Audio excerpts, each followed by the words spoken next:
Hello everyone, welcome to success with Rai academy.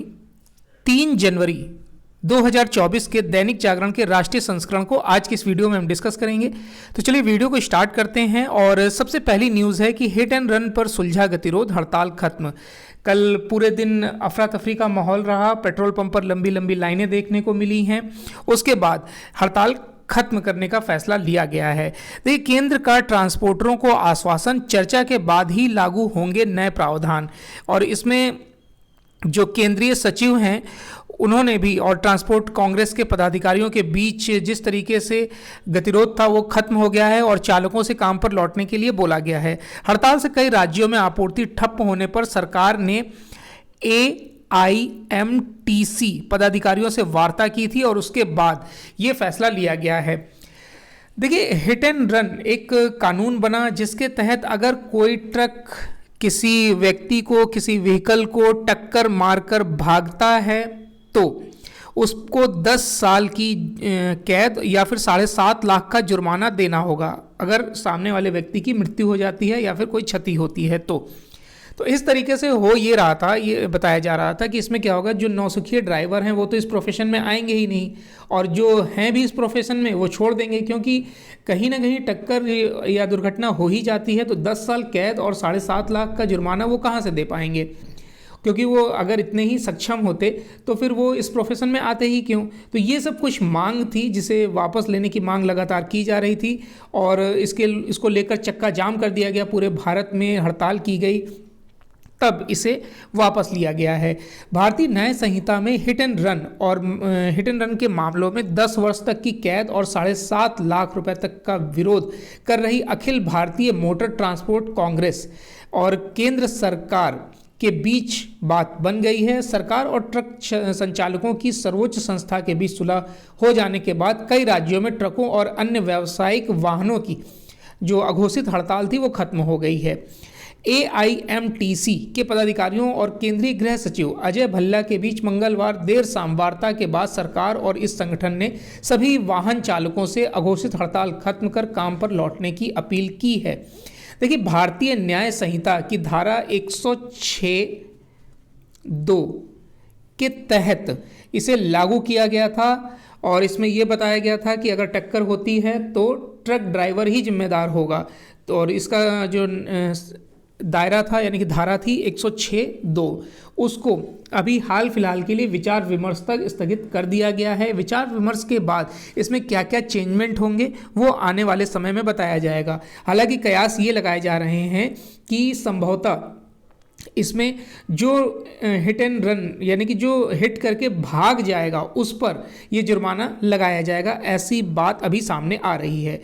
और अजय भल्ला ने भी बोला है, जो सचिव हैं, कि मीडिया इस बात को ज़्यादा तूल ना दे। नेक्स्ट न्यूज़ पर आते हैं। जाति आधारित सर्वे का पूरा विवरण सार्वजनिक करे बिहार सरकार। देखिए, सुप्रीम कोर्ट ने बिहार में जो जातिगत जनगणना हुई थी उसको सार्वजनिक करने के लिए बोला है। सुप्रीम कोर्ट ने कहा है कि जब तक सार्वजनिक डोमेन पर रिपोर्ट नहीं होगी तब तक इसे कोई भी चुनौती नहीं दे सकता है। कोर्ट का मामले के किसी तरह का अंतरिम आदेश देने से इनकार कर दिया गया है। कोर्ट ने इनकार कर दिया है। 5 फरवरी को होगी इसकी अगली सुनवाई, क्योंकि डाटा की उपलब्धता को लेकर ज़्यादा चिंतित है सुप्रीम कोर्ट। देखिए, सुप्रीम कोर्ट ने जो बिहार में जाति आधारित सर्वे का पूरा विवरण जारी करने का निर्देश दिया है ताकि उसके निष्कर्षों को अगर कोई चाहे तो चुनौती दे सके। साथ ही कोर्ट ने मामले में किसी तरह का अंतरिम आदेश देने से भी इनकार कर दिया है। मामले में कोर्ट 5 फरवरी को फिर सुनवाई करेगा। दरअसल कई गैर सरकारी संगठनों ने सुप्रीम कोर्ट में याचिका दाखिल करके रिपोर्ट को सार्वजनिक करने की मांग की थी। जब सुप्रीम कोर्ट में मामला पहुंचा तो इस पर अब सुनवाई होगी 5 फरवरी को। न्यायमूर्ति संजीव खन्ना और दीपांकर दत्ता की पीठ ये सुनवाई कर रही है। जब याचिकाकर्ता संगठनों की ओर से अंतरिम राहत पर सुनवाई की मांग की गई तो पीठ ने कहा कि जब तक सार्वजनिक रिपोर्ट नहीं होती तो अंतरिम आदेश का इसमें मतलब ही नहीं बनता है। जब तक कोई विषय वस्तु डोमेन पर, पब्लिक डोमेन में आएगी ही नहीं तो उस पर कैसे उस विषय पर चर्चा की जा सकती है।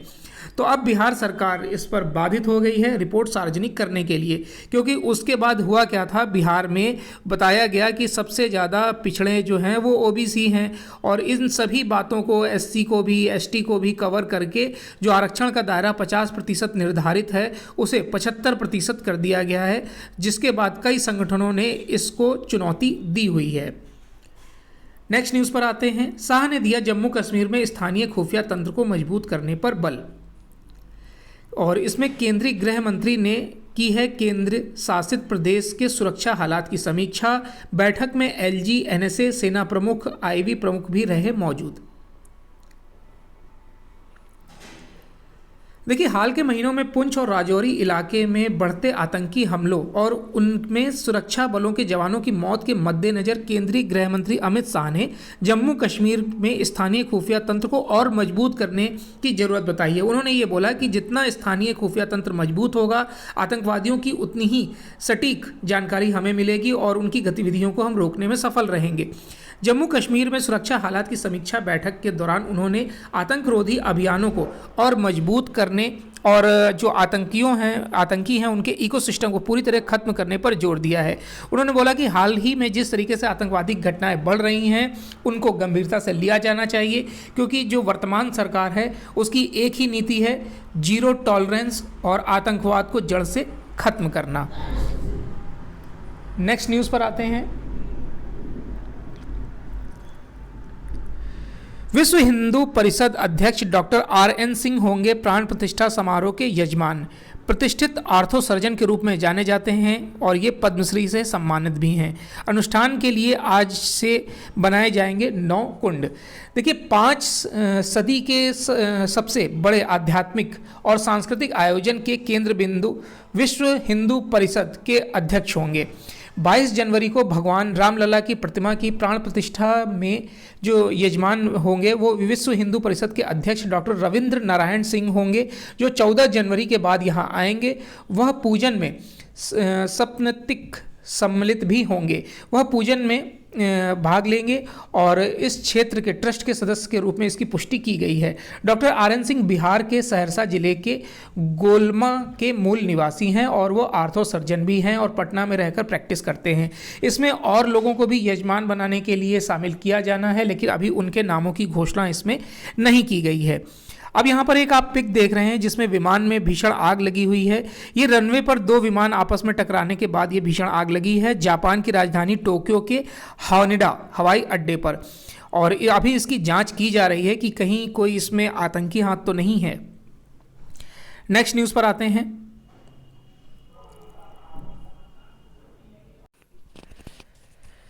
नेक्स्ट न्यूज़ है, लोकसभा चुनाव के पहले लागू हो जाएगा CAA यानी कि नागरिक संशोधन कानून।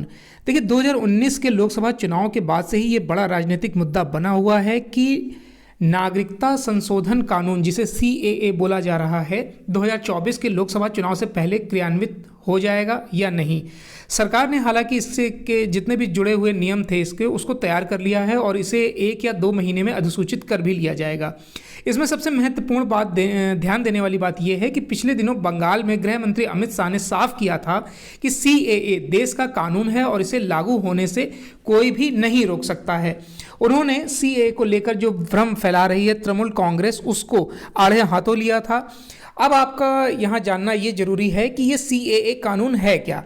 इसके तहत देखिए, अफगानिस्तान, पाकिस्तान और बांग्लादेश से 31 दिसंबर 2014 से पहले आने वाले 6 गैर मुस्लिम अल्पसंख्यक वर्ग, और ये 6 कौन हैं? हिंदू, ईसाई, सिख, जैन, बौद्ध, पारसी, जो 31 दिसंबर 2014 से पहले आए हुए हैं, उनको भारत की नागरिकता देने का प्रावधान है। इसके लिए इन 3 देशों से आए विस्थापितों को कोई दस्तावेज देने की जरूरत नहीं है। आपको बस यानी कि जो व्यक्ति है उसे ऑनलाइन पोर्टल के माध्यम से अपने आप को रजिस्टर्ड करना है और जिला अधिकारी के स्तर पर उसकी जांच की जाएगी और उसे CAA का एक नंबर दे दिया जाएगा, प्रमाण पत्र मिल जाएगा। अभी तक क्या था, इस कानून में जिलाधिकारी को ही पूरी जिम्मेदारी सौंपी गई थी, लेकिन अब उसमें थोड़ा सा आंशिक बदलाव करके थोड़ी सी जिलाधिकारी की जो पावर है उसको कम किया गया है। इसमें सबसे ज़्यादा जो हिस्सा है या फिर कह सकते हैं कि निगरानी है वो केंद्र सरकार ही पूरी तरीके से कर रही है, इसलिए इसको काफ़ी तवज्जो दी जा रही है और इस वर्ष के अंत तक लागू भी हो जाएंगे। नए जो आपराधिक कानून हैं वो भी गृह मंत्री अमित शाह ने अपने स्टेटमेंट में बोला है। नेक्स्ट न्यूज़ पर आते हैं कि महिला कर्मचारी पति के बजाय बच्चों को पेंशन देने के लिए कर सकते हैं नामित। अब DOPPW ने पेंशन नियमों को संशोधित किया हुआ है और सरकार ने महिला कर्मचारियों को दिया है विशेष अधिकार। केंद्र सरकार ने मंगलवार को कहा कि महिला कर्मचारियों की वैवाहिक जो विवाद के मामले में पति के बजाय वो अपने बच्चों को पारिवारिक पेंशन के लिए नामित कर सकेंगे। केंद्रीय सिविल सेवा पेंशन अधिनियम 2021 के अनुसार 50 सरकारी कर्मचारी या फिर सेवानिवृत्त सरकारी कर्मचारी की मृत्यु के बाद पारिवारिक पेंशन देने की अनुमति देता है। यदि किसी मृतक कर्मचारी या पेंशन भोगी की जीवित पति या पत्नी है तो पारिवारिक पेंशन सबसे पहले पति या पत्नी को दी जाती है।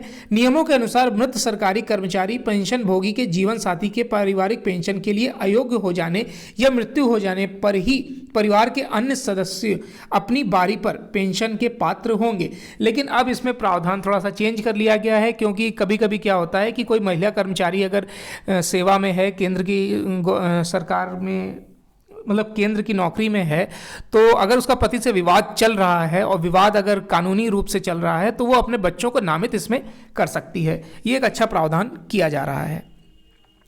नेक्स्ट न्यूज़ पर आते हैं कि LG DM के साथ गांव में गुजारेंगे रात। ग्रामोदय अभियान के तहत समस्याओं का पता लगाकर बदला जाएगा राजधानी के गांवों की सूरत को। राजधानी के सभी गांवों की सूरत जल्द बदलने वाली है। इसमें तेजी से कवायद भी चल रही है। कार्य योजना को अंतिम रूप दिया जा रहा है। गांवों की समस्याओं को जानने और उनके समाधान को तलाशने के लिए LG VK सक्सेना और खुद DM के साथ गांव में रात गुजारेंगे। दिल्ली ग्रामोदय अभियान के तहत मंगलवार को राजनिवास में आयोजित संवाद के कार्यक्रम को आगे बढ़ाते हुए LG ने दिल्ली के 180 गांवों के करीब 500 प्रतिनिधियों से मुलाकात कर उनसे सीधा संवाद किया और LG ने घोषणा की कि वह दिल्ली के चिन्हित गांवों में रात भर रुककर वहां के लोगों के समक्ष आने वाली समस्याओं को जानेंगे। DM भी चिन्हित गांवों का दौरा करेंगे और वहां पर रात भर रुककर ग्रामीणों की समस्याओं का समाधान करके किस तरीके से उस समस्याओं को दूर किया जाए इस पर विचार करेंगे। नेक्स्ट न्यूज़ पर आते हैं। रानीखेड़ा में 147 एकड़ क्षेत्र में बनेगा औद्योगिक हब। CM ने दी है मंजूरी। यहाँ कई क्लस्टर होंगे। रियायती दर पर मिलेगी जमीन। लाखों युवाओं को रोजगार मिलेगा। पूरी तरह इको फ्रेंडली औद्योगिक हब में IT और रिसर्च जैसी सर्विस इंडस्ट्री की जाएगी स्थापित। दिल्ली में रोजगार के नए अवसर पैदा करने के लिए नए साल की शुरुआत में दिल्ली सरकार ने कदम बढ़ाए हैं और वर्षों से लटकी रानीखेड़ा के 147 एकड़ जमीन पर औद्योगिक हब बनाने की योजना को आगे बढ़ा दिया गया है और दिल्ली सरकार ने रानीखेड़ा में नए औद्योगिक हब को विकसित करने की जिम्मेदारी DSIIDC यानी दिल्ली राज्य औद्योगिक एवं ढांचागत विकास निगम को सौंपा है।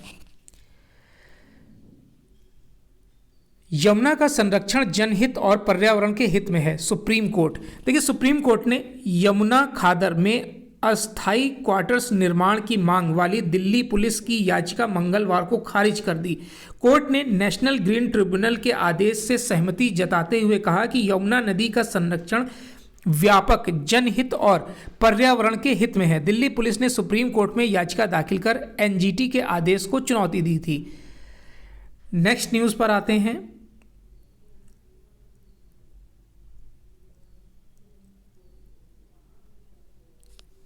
पाकिस्तान की सीमा पार आतंकवाद की नीति को बना दिया अप्रासंगिक, जयशंकर।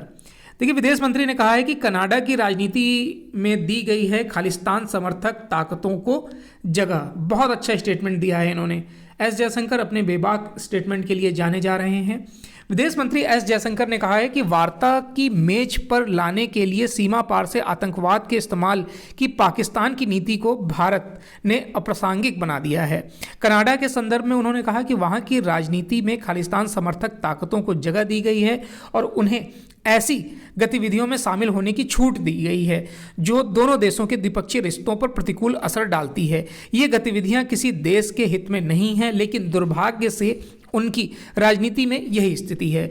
एक इंटरव्यू में जयशंकर ने ये सब बातें बोली हैं और बोला है कि भारत पाकिस्तान से बातचीत को लेकर अनिच्छुक नहीं है। संकेत उन्होंने दिया है कि जब तक आतंकवाद के मुद्दे पर क्लियर नहीं होता है, पाकिस्तान उसको रोकता नहीं है, तब तक इस मुद्दे पर उससे बातचीत करना संभव नहीं है। कनाडा के मुद्दे पर उन्होंने स्पष्ट किया कि नई दिल्ली में G20 शिखर सम्मेलन का कनाडा में खालिस्तानी मुद्दे से कोई संबंध नहीं था।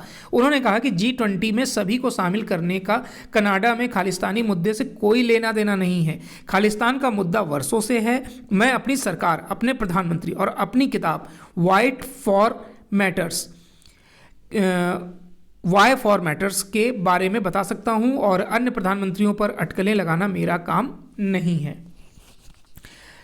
और विदेश मंत्री इस सप्ताह नेपाल जा रहे हैं, जहां सालाना 10,000 मेगावाट बिजली खरीद का हो सकता है समझौता। विदेश मंत्री अगले हफ्ते नेपाल की यात्रा पर जा रहे हैं और 2024 की शुरुआत पड़ोसी देश नेपाल की यात्रा से कर रहे हैं, जिसमें कि नेवर फर्स्ट की नीति अपनाई जा रही है। इस दौरान बिजली खरीद सहित कई समझौतों पर हस्ताक्षर होंगे। पिछले वर्ष जब नेपाल के प्रधानमंत्री पुष्प कमल दहल प्रचंड नई दिल्ली आए थे तो प्रधानमंत्री नरेंद्र मोदी के साथ द्विपक्षीय बैठक हुई थी और दोनों के बीच विस्तृत ऊर्जा सहयोग लेकर सहमति बनी थी।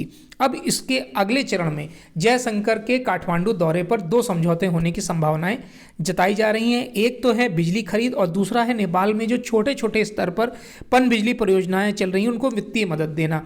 ये परियोजनाएं 2003 से, यानी कि ये जो छोटी छोटी पनबिजली परियोजनाओं को मदद दी जा रही है वो 2003 से दी जा रही है, लेकिन अभी तक ये परियोजनाएं सुस्त पड़ी हुई थी, जिसमें अब तेजी लाने की बात कही जा रही है। नेक्स्ट है कि भारतीय छात्रों का कनाडा से मोहभंग आवेदनों में आई है 40% की गिरावट। देखिए, भारतीय छात्रों की कनाडा में पढ़ाई से मोहभंग, क्योंकि ब्रिटेन, कनाडा, ऑस्ट्रेलिया में सबसे ज़्यादा पढ़ाई के लिए भारतीय छात्र जाते हैं, तो यही कारण है कि जुलाई से अक्टूबर 2023 के बीच कनाडा में पढ़ाई के लिए आवेदन करने वाले छात्रों की संख्या में भारी गिरावट दर्ज की गई है। इसके पीछे कनाडा में जिस तरीके से महंगाई, रूम का रेंट महंगा है, जीवन यापन के लिए समस्याएं आती हैं, ये सब कारण बताया गया है। अभी हाल ही में अगर हम जुलाई से अक्टूबर की बात करें तो 1,46,000 आवेदन किए गए थे, लेकिन इस वर्ष सिर्फ 87,000 को ही इसमें परमिशन दी गई है। नेक्स्ट न्यूज़ पर आते हैं कि बड़ी सीटों के साथ हो सकता है 2029 का आम चुनाव। अभी आपको पता होगा कि नए संसद भवन का उद्घाटन हुआ है, जिसमें जो सीटें हैं 888 क्षमता के साथ इसका निर्माण किया गया है। वर्तमान में 543 संसदीय सीटें हैं और ये 2029 तक 850 के आसपास हो जाएंगी। अब ये आंकड़ा लिया कैसे गया है? देखिए, यहाँ पर दिया गया है कि लोकसभा सीटों के परिसीमन पर 2026 तक लगी रोक के हटते ही शुरू हो जाएगी परिसीमन की प्रक्रिया और 2024-25 में प्रस्तावित जनगणना के आधार पर ही नई परिसीमन को दिया गया है अंतिम रूप। जब 1971 की जनगणना हुई थी, तब 1977 में जो लोकसभा सीटें हैं वो 543 कर दी गई थी, क्योंकि इसमें 10 लाख पर एक संसदीय क्षेत्र निर्धारित किया गया था। उस समय भारत की आबादी 50 करोड़ थी, लेकिन अब जब भारत की आबादी 100 करोड़ से ज़्यादा हो चुकी है, तब ये महसूस किया जा रहा है कि इस आंकड़े को बढ़ाया जाए, यानी कि जो सीटों की संख्या है उसे 850 तक ले जाया जाए। इसके लिए 2026 से कवायद शुरू होगी और 2029 के जो आम चुनाव होंगे उसमें शायद 850 सीटों पर, लोकसभा सीटों पर चुनाव होगा। इसके लिए जनगणना को आधार बनाया जाएगा और जो परिसीमन होता है, यानी कि क्षेत्र का बंटवारा और किस तरीके से क्षेत्र का बंटवारा किया जाए, कितनी लोकसभा विधानसभा सीटें हों, ये परिसीमन तय करता है। तो परिसीमन और जनगणना के आधार पर ये आकलन किया जाएगा। तो 2029 में 850 सीटों पर चुनाव हो सकते हैं। नेक्स्ट न्यूज़ पर आते हैं। सांसदों के निलंबन पर विशेषाधिकार समितियों की बैठक अगले सप्ताह। जो 146 राज्यसभा और लोकसभा के सदस्य निलंबित किए गए थे, उसको लेकर बैठक जो है विशेषाधिकार समिति के समक्ष अगले सप्ताह शुरू हो सकती है। 14 सदस्यीय समिति होगी ये, और इस पर डिस्कस किया जाएगा कि ये जो निलंबन हुआ था किन नियमों के आधार पर किया गया था, इसमें निलंबन सही था या गलत था, ये सब बातें इसमें डिस्कस होंगी। नेक्स्ट है चुनाव आयुक्तों की नियुक्ति पर नए कानून को सुप्रीम कोर्ट में चुनौती दी गई है। सुप्रीम कोर्ट में चुनाव आयुक्तों की जो नियुक्ति से जुड़े कानून में बदलाव किया गया है उसको चुनौती दे दी गई है। अभी तक क्या होता था कि चीफ जस्टिस और ऑफ इंडिया भी इस समिति के सदस्य होते थे, यानी कि किसे चुनाव आयुक्त नियुक्त करना है उसमें सीजेआई नियुक्त हो रहते थे समिति में, लेकिन अब सीजेआई को इसमें से हटा दिया गया है। प्रधानमंत्री, विपक्ष का नेता और प्रधानमंत्री द्वारा नामित 2 और व्यक्ति इस समिति के सदस्य होंगे। इसी बात को यहाँ पर चुनौती दी गई है कि कहीं ना कहीं ये सुप्रीम कोर्ट का अपमान है जहाँ पर चीफ जस्टिस ऑफ इंडिया को इस समिति से बाहर कर दिया गया है। नेक्स्ट न्यूज़ है ईवीएम वीवीपैट पर सोच समझकर उठाएं सवाल, आयोग पहले से तैयार है। अभी तक क्या था, आयोग ने ईवीएम को लेकर अपनी वेबसाइट पर 37 सवालों के जवाब 37 क्वेश्चंस के सवालों का जवाब दिया था। अब वो क्वेश्चन हो गए हैं 76, यानी कि एक एक क्वेश्चन को इन्होंने कवर किया हुआ है और काफ़ी क्लियरिटी से बताया हुआ है।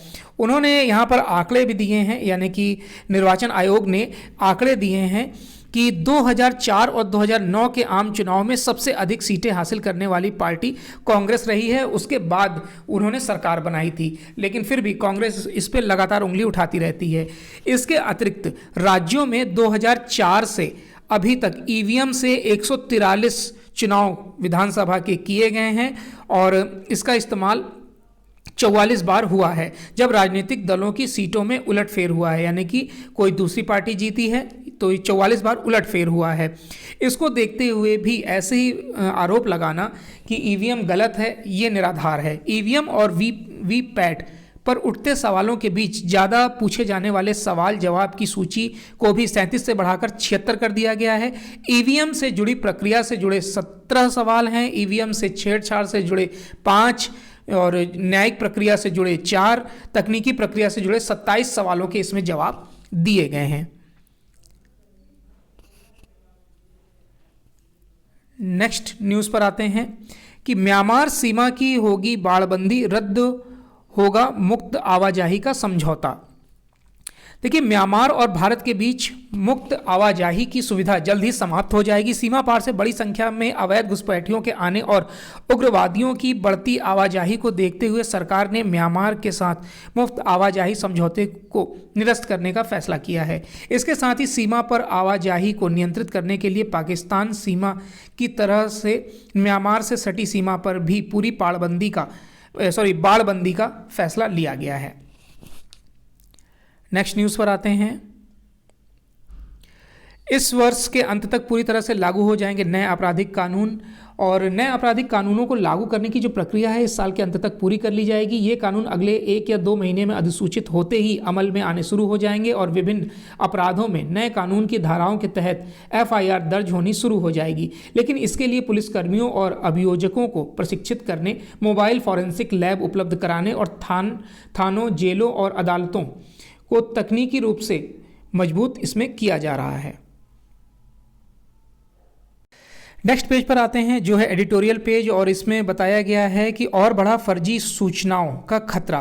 यहाँ पर AI की बात की जा रही है। डीप फेक से निपटने की कारगर युक्ति ढूंढना आवश्यक हो गया है, क्योंकि यह जनता की राय बदलने और लोकतांत्रिक प्रक्रियाओं को आघात पहुंचाने में सक्षम है। इसी पर आर्टिकल लिखा गया है। पूर्व राष्ट्रपति APJ अब्दुल कलाम के सहायक रहे लेखक, कलाम सेंटर के CEO भी हैं सृजन पाल सिंह। उन्होंने बताया कि किसी भी नई तकनीक के अच्छे और बुरे दोनों पहलू होते हैं। आर्टिफिशियल इंटेलिजेंस यानी कि AI भी इससे अछूता नहीं है। फिलहाल दुनिया इस तकनीक के तमाम जोखिम से जूझ रही है। ऐसा ही एक जोखिम डीप फेक से जुड़ा हुआ है, जिसका जिक्र बीते दिनों प्रधानमंत्री नरेंद्र मोदी ने भी किया है। क्योंकि इस साल कई देशों में चुनाव भी हुए हैं, तो उसमें डीप फेक समस्याओं का सामना पार्टियों को करना पड़ा है।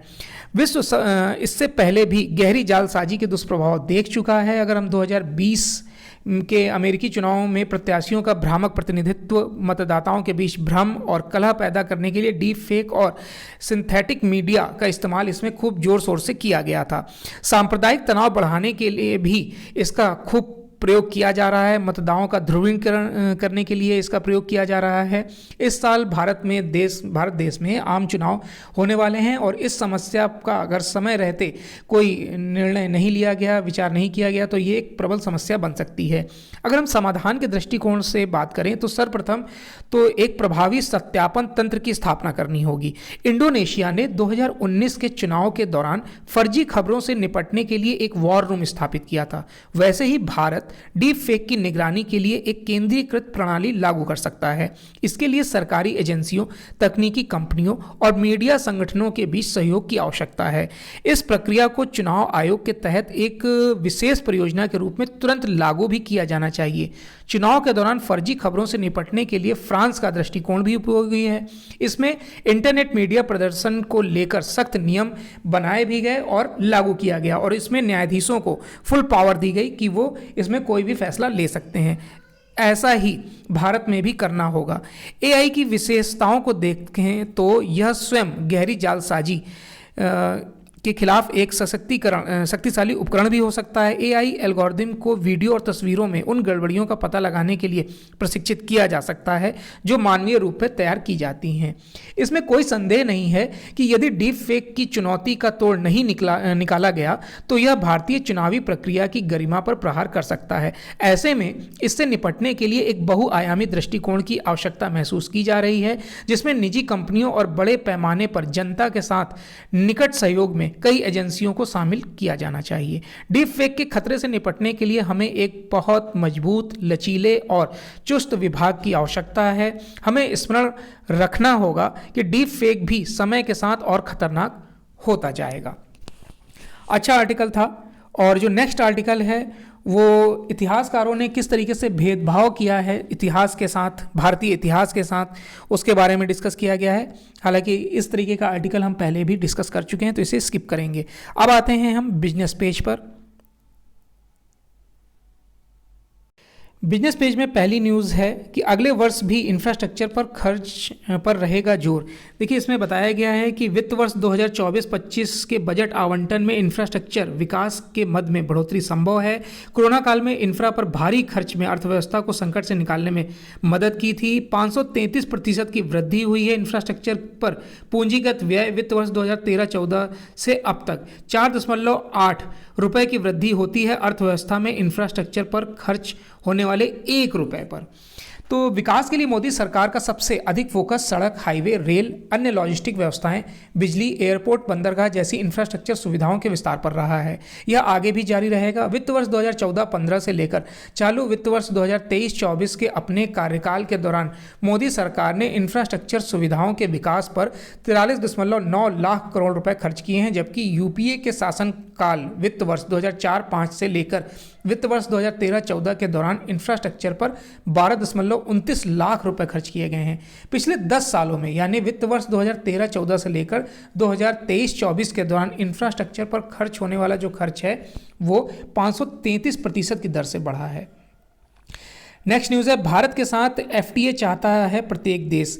GTIR ये एक आर्थिक थिंक टैंक है जिसने एक रिपोर्ट प्रस्तुत की है कि भारत के साथ कई देश मुक्त व्यापार समझौता करना चाहते हैं, जिसमें यूरोप की भी कई कंट्री हैं। ब्रिटेन जैसी बड़ी अर्थव्यवस्थाओं से लेकर ओमान और पेरू समेत कई छोटी अर्थव्यवस्थाएं वाले देश जो हैं वो भी मुक्त व्यापार समझौता इसमें करना चाहते हैं। ग्लोबल ट्रेड रिसर्च इनिशिएटिव यानी कि GTRI ने ये रिपोर्ट प्रस्तुत की है। उन्होंने बोला है कि जिस तरीके से ऑस्ट्रेलिया के साथ मुक्त व्यापार समझौता हुआ है, UAE के साथ हुआ है, उसमें भारत को और भारत के लोगों को काफ़ी लाभ मिल रहा है। लोग इससे जुड़ते जा रहे हैं, देश इससे जुड़ना चाहते हैं और इसका जो लाभ है दोनों ही देशों को मिलेगा। FTA मतलब होता है फ्री ट्रेड एग्रीमेंट। जब दो देश आपस में FTA करते हैं तो टैक्सेस कम हो जाते हैं या फिर टैक्सेस को समाप्त कर दिया जाता है। उससे क्या होता है, वस्तु व्यक्तियों तक कम दर में पहुंचती है। नेक्स्ट न्यूज़ है कि हैदराबाद और बेंगलुरु समय के पाबंद शीर्ष 3 वैश्विक एयरपोर्ट में। देखिए, परिचालन प्रदर्शन और समय की पाबंदी के लिहाज से हैदराबाद और बेंगलुरु के जो एयरपोर्ट हैं वो दुनिया के शीर्ष 10 हवाई अड्डों में क्रमशः दूसरे और तीसरे स्थान पर हैं। विमान क्षेत्र से संबंधित विश्लेषण फर्म सीरियम ने वर्ष 2023 की अपनी ऑन टाइम परफॉर्मेंस रिपोर्ट साझा की है। तो इसमें तो 2 पर तो ये है, और पहले पर कौन है? पहले पर जापान का ओसाका अंतर्राष्ट्रीय एयरपोर्ट है जो 90.71% OTP के साथ पहले स्थान पर है। इस न्यूज़ को स्किप करेंगे, चीनी उत्पादन पूछा नहीं जाता है। शुद्ध एनपीए 6% से कम होने पर लाभांश दे सकेंगे बैंक। देखिए, आरबीआई ने बैंकों की ओर से लाभांश घोषित करने के लिए शुद्ध एनपीए अनुपात के नियमों में बदलाव किया है। आरबीआई की ओर से मंगलवार को जारी प्रस्ताव के अनुसार 6% से कम शुद्ध एनपीए वाले बैंक लाभांश की घोषणा कर सकेंगे। 2005 में संशोधित नियम के अनुसार 7% तक शुद्ध एनपीए वाले बैंक लाभांश घोषित करने के लिए योग्य थे। तो ये भी एक अच्छा निर्णय है। अब आते हैं इंटरनेशनल पेज पर, जिसमें हमने वो पिक देखी जिसमें कि विमान टकरा गए थे। इस न्यूज़ को स्किप करेंगे।